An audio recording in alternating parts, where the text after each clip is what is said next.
Good morning. In this part of the webinar, we will talk about further entrepreneurial skills. This time, we'll discuss communication and teamwork. The content of this topic is as follows. First, we'll talk about the communication process itself, so how it looks like and what elements it consists of. Then we'll give you some tips on how to communicate effectively. In the next section, we'll talk about communication in a group and presenting in front of the group, so how to prepare for it well. Then we'll discuss teamwork. We'll explain what the team is, and in the final part, we'll talk about group roles according to Bellby. In order to consider how to communicate effectively, it is worth discussing the communication process itself at the beginning. Here we'll talk about the elements that make up this process. For the communication process to take place, we need a sender. This is a person who sends a message, the creator of the message. On the other side, we have a receiver, so the person who receives the message from the sender. The channel through which the message is transmitted is also important in the communication process. It can be a written or oral channel. What happens in the communication process? On the sender's side, the message is encoded, so the sender's thoughts are converted into a message.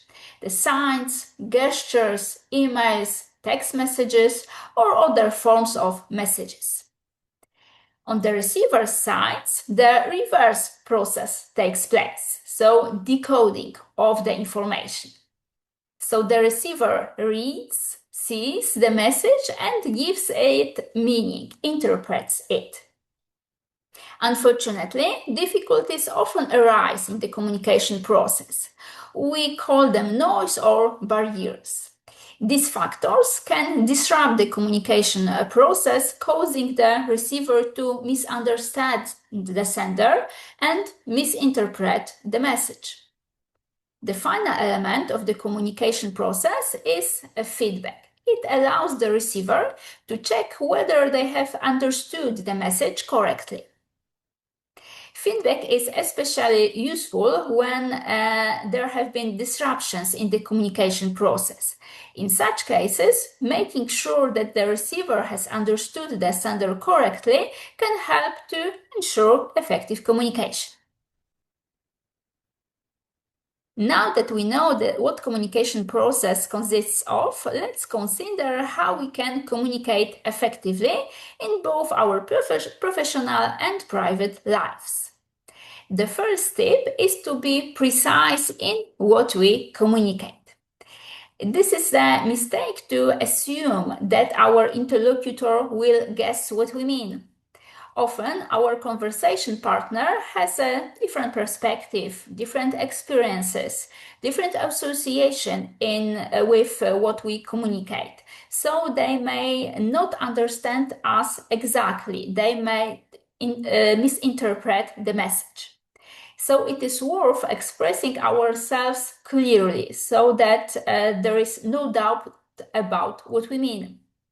Furthermore, if we are communicating with someone outside of our professional field or area of interest, we should make sure that we use terms that our interlocutor understands.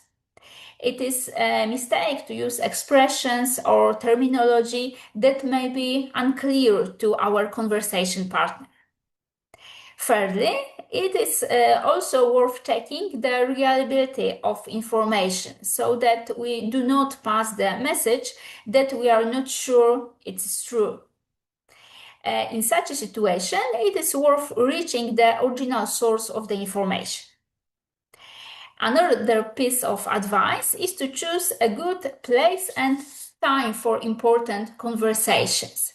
If we intend to give our colleague important feedback or detailed information about a client, it is worth finding the right conditions for such an important conversation.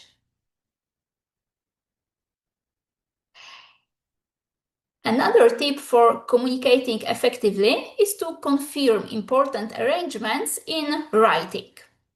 For example, after a conversation about important project at work, it is worth confirming the most important arrangements by email. A general rule in communication is also to make sure that our message has reached the receiver. The fact that we have sent it does not always mean that it has reached the receiver, as sometimes we may have some technical problems sending the email, for example.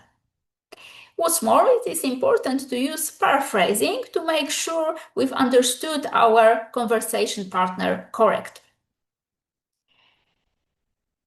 What else is worth paying attention in order to communicate effectively? First, focus on your conversation partner and show interest in what they are communicating. Second, do not interrupt your conversation partner, but calmly let them finish their sentence. Also, remember to make sure you have understood your conversation partner correctly. If you have any doubts, it is worth asking additional questions to better understand the topic. These tips can be particularly important in situations when we have an important conversation about our private or professional matters. Group communication can also be an element of communication issue. For example, a presentation in front of your team at work. Information on how to prepare for it may be useful when we are preparing a presentation for your team on a new project or for our clients on a new product, for example. At the beginning of presentation preparation, it is worth answering the 7 questions you can see on this slide. First question is who. So who we are during this presentation, who we represent. For example, ourselves, our department, our organization, our company. Second, who we are communicating with. So who our audience is. What our audience can expect from our presentation. It is also worth considering whether our audience is generally familiar with the topic we want to present. Thirdly, let's ask ourselves about the purpose of the presentation. So, do we want to convince someone to something? Do we want to present, discuss, or summarize something? What do we want our audience to take away, to remember from our presentation? The next question concerns the content of the presentation. So, what do we want to communicate? What's the most important? Let's also consider what methods and tools we will use during our presentation. So, will we hand out any written materials, or will we prepare a multimedia presentation? Let's also consider the issue of time. How much time do we have for a presentation, and how much time do we have to prepare for it? Of course, it is worth starting your presentation in advance. The last question concerns the venue for the presentation. Will it be a conference room in your company or organization, or a familiar place? Consider how the venue is equipped and whether you are familiar with this place. What else might be important when preparing for a presentation? First, it is worth familiarizing yourself with the topic you will be presenting, as you can reduce your level of stress and make you feel more confident. It is also worth considering what questions you might have from the audience so that you can prepare your answers in advance. What is more, try to use shorter sentences than in written communication and use repetition and summaries. It is also worth adding examples quotes, question to the audience to make it easier for them to understand the topic. Once the presentation is ready, it's a good idea to practice in front of the mirror or other people. If you are not familiar with the venue where you will be presenting, it's a good idea to rehearse there beforehand. You can also record your presentation in different visual conditions, so then you can check it later and correct any mistakes. Just before the presentation, please check all equipment and materials. If you are using a multimedia presentation, make sure it works. Remember that every audience member should be able to see both your multimedia presentation, so the screen, and your sign language clearly from every seat in the room. At the beginning of the presentation, please do not forget to introduce yourself, the topic of the presentation. You can also encourage the group to ask questions. Now let's move on to the second skill discussed in this topic, which is teamwork. First, let's explain what a team is. As you can see on the slide, it's a small group of people who have complementary skills. The point here is that not everyone in the team needs to know everything, but it is important that the skills of the team members complement each other. Another feature of the team is that they have a common goal to achieve, share common work standards, and feel responsible for the results. Now that we know what a team is, let's discuss how to work effectively as a team.